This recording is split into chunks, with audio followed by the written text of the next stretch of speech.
ठीक है।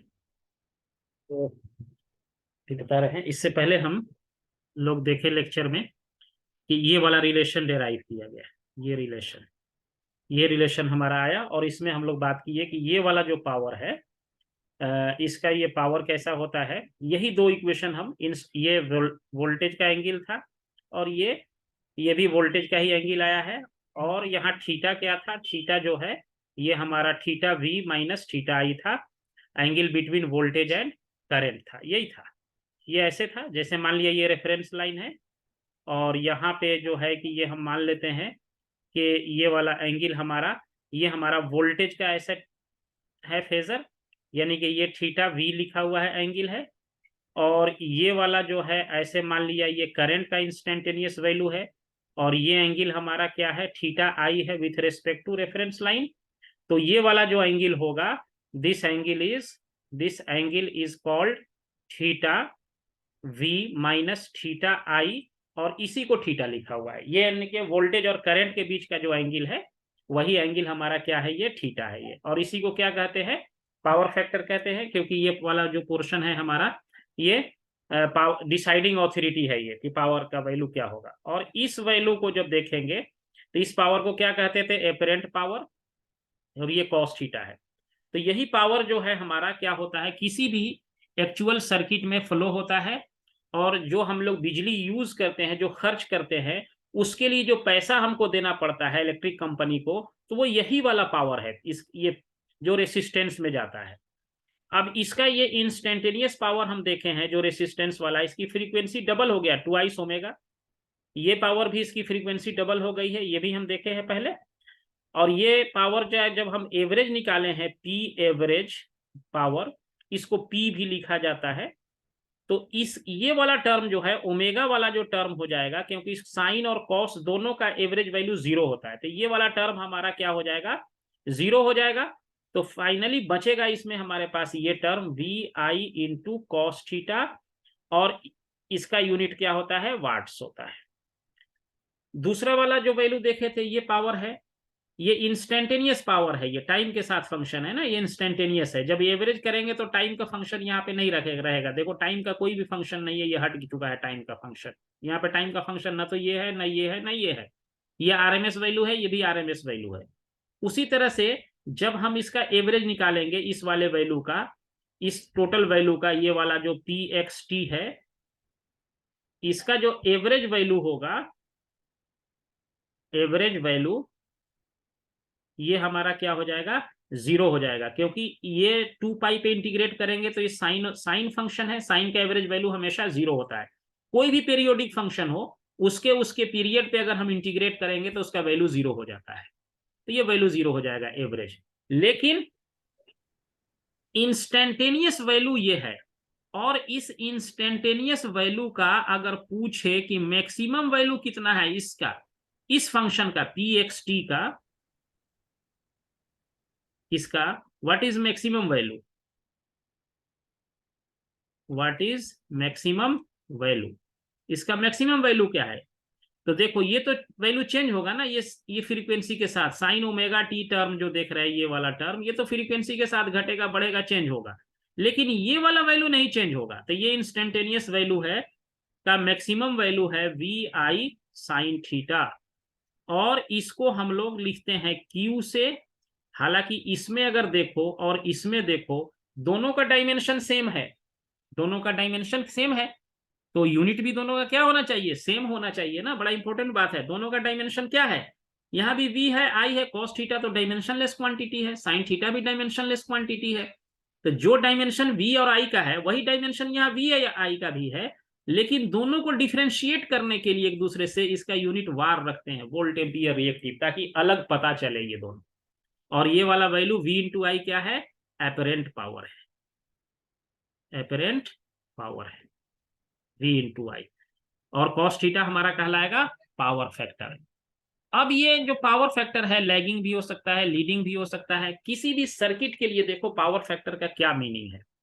ये हमारा मान लिया आर है, एल है, और ये सी है। ये हमने इसको एक सर्किट से ऐसे जोड़ दिया, इसको आर एल एंड सी कह दिया। ये वाला वैल्यू जो है हमने लिख दिया v है, vt है, ये टाइम के साथ फंक्शन है, ये vt है मान लो, या हमारा, और इसमें करंट जो है ये it ऐसे, या I फ्लो कर रहा है ऐसे, तो it है ये। और इसमें z जब आप लिखेंगे तो z equal to r plus j omega l minus 1/ओमेगा c होता है। z अब हमेशा इम्पीडेंस रहेगा, और ओम्स लॉ से जब हम करंट लिखेंगे IT कर देंगे तो ये हमारा V हो जाएगा डिवाइडेड बाई, अब Z कहेंगे इसको, V डिवाइडेड बाई Z कहलाएगा, अब इम्पीडेंस कहलाएगा। और यहां देखो कि जब हम इसकी बात करेंगे इम्पीडेंस का, ये पावर फैक्टर एंगल या इम्पीडेंस एंगल कहते हैं, दोनों सेम ही होता है। पावर फैक्टर एंगल जो थीटा निकाले हैं इसको इम्पीडेंस एंगल भी कहते हैं। इम्पीडेंस एंगल क्यों कहते हैं अभी दिखाते हैं। ये वाला लाइन हमारा रियल एक्सिस है, तो इमेजिनरी वाला पार्ट हमको कहाँ दिखाना होगा, ये वाला जो पार्ट है ये यहां दिखेगा, 1/ओमेगा l माइनस, नहीं उल्टा लिख दिया, ये हो गया आपका, ये हो गया ओमेगा l माइनस 1/ओमेगा c हो गया, ये यहाँ पे रहेगा ये वाला लेंथ। या इसको हम यहाँ से और हटा के इस साइड लिखते हैं, थोड़ा हमको इधर जगह भी चाहिए, यहाँ पे ये लिख देते हैं, ये वाला जो डिस्टेंस है यहाँ पे ओमेगा l माइनस 1/ओमेगा c कर देते हैं। अब इसमें दिखाए थे कि ये वाला लाइन ऐसे खींच देते हैं, रेसिस्टेंस को यहाँ दिखाते हैं, R को रियल एक्सिस पे, ये ऐसे खींच दिए, यहाँ से इसको ऐसे मिला दो, ये हाइपोटेन्यूज बन गया, तो इसी को क्या कहते हैं, Z कहते हैं। तो Z का मैग्नीट्यूड निकालेंगे तो R² plus omega l minus 1/ओमेगा c, इसका स्क्वायर रहेगा, और इस पे क्या कर देंगे, स्क्वायर रूट लगा देंगे, ये Z का मैग्नीट्यूड ये निकल गया, और ये जो एंगल बनेगा यही एंगल थीटा कहलाता है, Z। तो अब जब आप इम्पीडेंस को लिखेंगे Z को, तो इसका तो पहले क्या लिखेंगे, मैग्नीट्यूड लिखेंगे, R² plus omega l minus 1/ओमेगा c का स्क्वायर, और इसका कर देंगे अंडर रूट, और फिर कर देंगे एंगल भी यहां लिखना होगा, tan इनवर्स, क्या करेंगे, coefficient of J 1/ओमेगा c divided by real part R कर देंगे इसको। ये है किसी भी ऐसी क्वांटिटी को मैग्नीट्यूड और एंगल दोनों में लिखेंगे इस चीज को। अब यहां पे जरा ध्यान से समझना इन चीजों को, क्या हम यहाँ पे दिखाना चाह रहे हैं कि ये वाला जो लाइन है, ये वाला जो, अगर हम चाहें कि इस लाइन को, ये वाला Z वाला लाइन जो है, जो ये एंगल थीटा बना रहा है, हम चाहें कि इसको कम करना है, थीटा वाले एंगल को कम करना है, तो थीटा अगर कम करना चाहते हैं तो इसका मतलब है कि इसको ऐसे ले आइए, यहाँ पे जोड़ दीजिए, तो ये थीटा अब कम हो गया कि नहीं, पहले के कंपैरिजन में कम हो गया। तो पहले के कंपैरिजन में जब ये कम हुआ तो ये वाला लेंथ भी हम देखेंगे ना, ये जो लेंथ हमारा है यहाँ पे, जो ये लेंथ आया हमारा, इसमें सट जा रहा है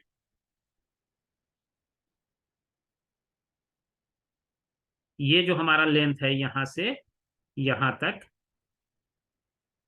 तो ये लेंथ देखो पहले यहां से यहां तक था, ये लेंथ, यही लेंथ पहले यहां से यहां तक था, इमेजिनरी वाला पार्ट। अब इमेजिनरी वाला पार्ट क्या हो गया, छोटा हो गया। जब अगर थीटा को हम छोटा करेंगे तो ये इमेजिनरी वाला पार्ट भी छोटा हो जाएगा। कोई कहे कि नहीं थोड़ा और छोटा करिए इसको, तो यहाँ ले आए, यहाँ कर दिए, तो थीटा एंगल अब छोटा हो गया यहाँ पे। तो अब देखेंगे कि इसका जो पार्ट है ये भी छोटा हो गया, ये इमेजिनरी पार्ट छोटा हो रहा है। अब कोई कहे नहीं थीटा को 0 ही कर दीजिए, तो इसका मतलब है कि ये लाइन बिल्कुल इस पे चढ़ा दीजिए लेकर के, यहां आ गया, तो थीटा क्या हो जाएगा, 0 हो जाएगा।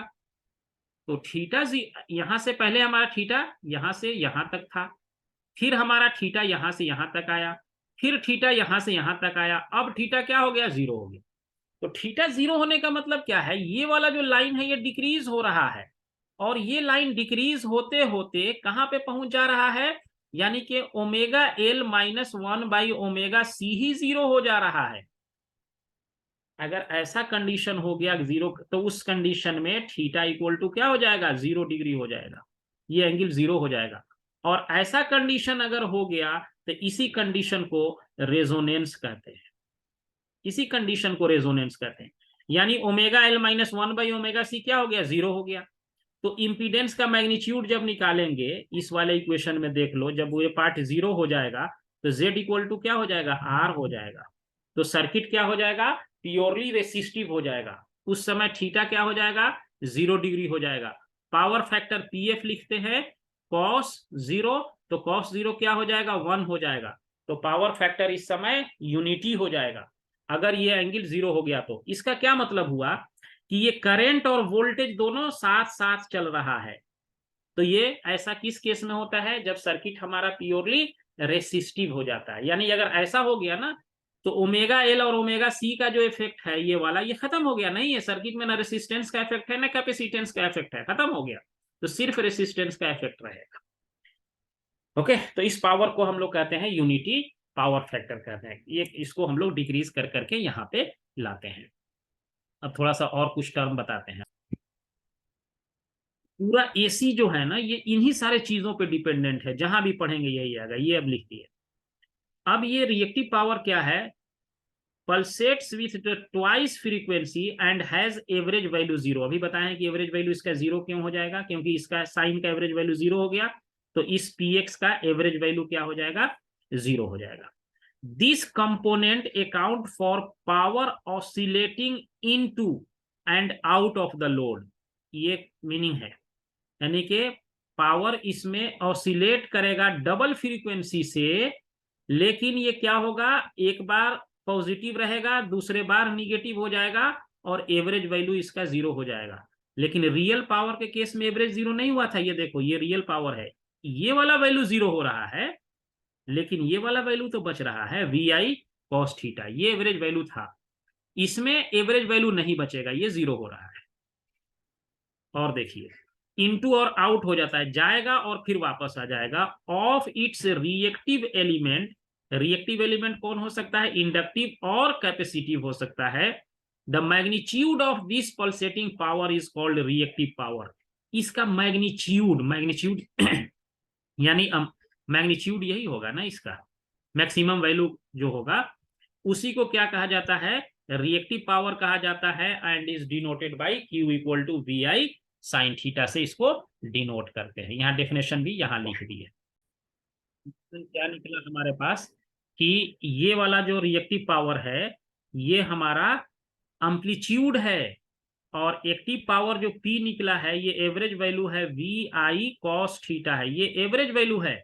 और ये एम्पलीट्यूड है रिएक्टिव पावर का, ये इसका एवरेज वैल्यू क्या होगा, 0 होगा इसका एवरेज वैल्यू, क्योंकि Q जो है हमारा, Q क्या था, VI sine theta into sine 2 omega T plus theta V था।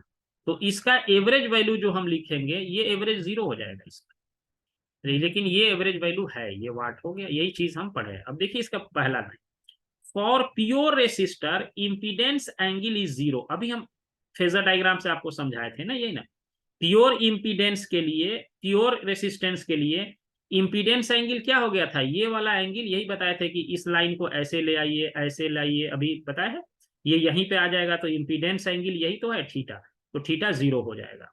पावर फैक्टर यूनिटी हो जाएगा, यूपीएफ कहते हैं। So apparent and real power equal. अब P इक्वल टू यही कहते हैं ना, VI cos थीटा। ये कौन सा पावर है, एपरेंट पावर है। अब cos थीटा कितना हो जाएगा इस केस में, जब थीटा 0 होगा तो cos थीटा 1 हो जाएगा। तो P इक्वल टू क्या हो जाएगा, VI हो जाएगा। यानी कि ये रियल पावर और एपरेंट पावर दोनों क्या हो जाएगा, इक्वल हो जाएगा। यही लिखा हुआ है, real power and apparent power both will be equal only when theta equal to 0 degree. This electric energy is transferred into thermal energy. अगर ऐसा हो गया तो यही एनर्जी रेसिस्टेंस में हीट के फॉर्म में ट्रांसफर हो जाएगा। जो एनर्जी हम यहाँ से देंगे इस रेसिस्टेंस में, in the form of thermal energy, मतलब हीट एनर्जी में कन्वर्ट हो जाएगा। दूसरा देखिए, if current is purely inductive, ये हम पहले भी डिस्कस किए हुए हैं, फिर आपको करना है। अगर करंट आपका क्या हो जाए, प्योर इंडक्टिव हो जाए, करंट जो है क्या हो जाए, प्योर इंडक्टिव हो जाए, तो करंट वोल्टेज से, ये हम बताए थे फेजर डायग्राम में, 90 डिग्री लैग करता है। ये 12 में भी पढ़े हैं आप लोग। ये ऐसा हो जाए, ये 90 डिग्री हो जाए, IL मतलब इंडक्टर। एंड एवरेज पावर इस केस में क्या हो जाएगा, 0 हो गया। क्यों, क्योंकि जैसे ही थीटा आप 90 कर देंगे तो ये एवरेज पावर तो 0 हो जाएगा। P एवरेज ये तो 0 हो जाएगा जैसे ही थीटा आपका 90 डिग्री हुआ। This average value for purely, ये प्योरली इंडक्टर की बात हो रही है, ध्यान रखना है, खाली इसमें इंडक्टर है, न रेसिस्टेंस है न कैपेसिटेंस है। Therefore, in purely inductive circuit, there is no transformation of energy from electrical to non-electrical form. इसमें एनर्जी का ट्रांसफर आपका इलेक्ट्रिकल से नॉन इलेक्ट्रिकल फॉर्म में नहीं होगा, क्योंकि ये एवरेज वैल्यू ही पावर का 0 हो गया। The instantaneous power at the terminal of purely inductive circuits oscillate between the circuit and source. Circuit और सोर्स के बीच ये पावर ऑसिलेट करता रहेगा, ट्रांसफर नहीं होगा।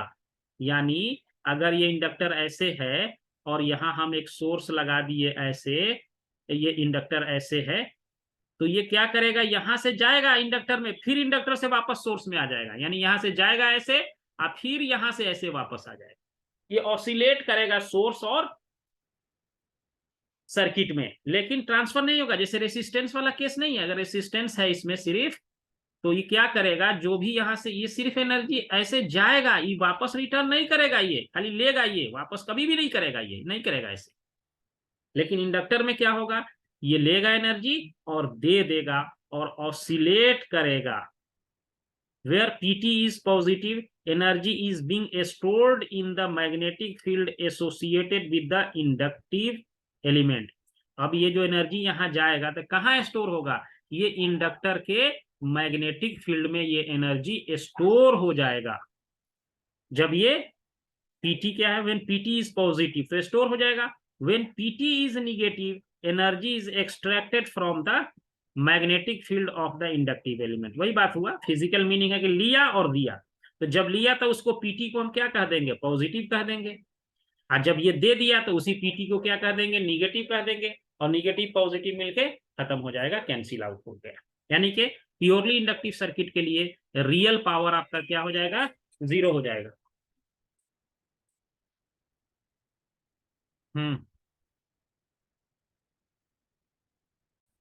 तो उसी तरह से आपका क्या होगा, जब प्योरली कैपेसिटिव सर्किट हो जाए, ध्यान देना है, कैपेसिटिव हो गया तो पी का वैल्यू फिर वही वी आई कॉस थीटा। यानी कैपेसिटर के केस में वी ऐसे होगा, करंट ऐसे हो जाएगा 90 डिग्री से, कैपेसिटर का लीड करता है, ये 90 डिग्री हो जाएगा। तो कॉस जैसे ही 90 कर देंगे तो रियल पावर क्या हो जाएगा, 0 हो गया। And the average power is 0, so there is no transformation of energy from electrical to non electrical form. यहाँ भी बिल्कुल सेम चीज, यही कंसेप्ट है। In purely capacitive circuit, power oscillates between source and electric field associated with the capacitor, capacitive electric field। Capacitor energy कहाँ store करता है, electric field में, और इंडक्टर स्टोर करता है एनर्जी मैग्नेटिक फील्ड में। ये कैपेसिटर है ये, तो इसमें एनर्जी ये जमा करेगा और फिर कहेगा कि ले लो हमसे एनर्जी। यानी ये एनर्जी क्या करेगा, ट्रांसफर नहीं होगा इलेक्ट्रिकल से non electrical form. Non electrical form क्या हो सकता है, हीट हो सकता है, और किसी फॉर्म में ट्रांसफर हो सकता है। तो इस केस में क्या होगा, ट्रांसफॉर्मेशन ऑफ द एनर्जी नहीं होगा।